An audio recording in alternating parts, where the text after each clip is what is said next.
প্রিয় ভাই ও বোনেরা, আমরা অনেক সময় ভাবি দান করলে সম্পদ কমে যাবে, কিন্তু ইসলাম আমাদের সম্পূর্ণ উল্টো শিক্ষা দেয়।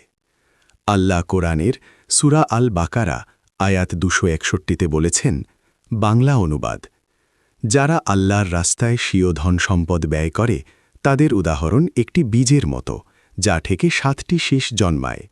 প্রত্যেকটি শীষে 100 করে দানা থাকে।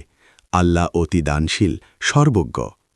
রাসূল সাল্লাল্লাহু আলাইহি ওয়াসাল্লাম বলেছেন, সাদকা গুনাহ মুছে দেয়, যেমন পানি আগুন নিভিয়ে দেয়। সুনান তিরমিজি 614, হাসান সাহি। আগুন যেমন পানি দিয়ে নিভে যায়, তেমনি গুনাহ সাদকার মাধ্যমে ধুয়ে যায়। রাসূল সাল্লাল্লাহু আলাইহি ওয়াসাল্লাম 7 শ্রেণীর মানুষের কথা বলেছেন, যারা আল্লাহর আরশের ছায়ায় থাকবে। তাদের একজন, যে ব্যক্তি এমনভাবে দান করে যে তার ডান হাত যা দেয় বাম হাতও তা জানে না। সহিহ বুখারী 1423।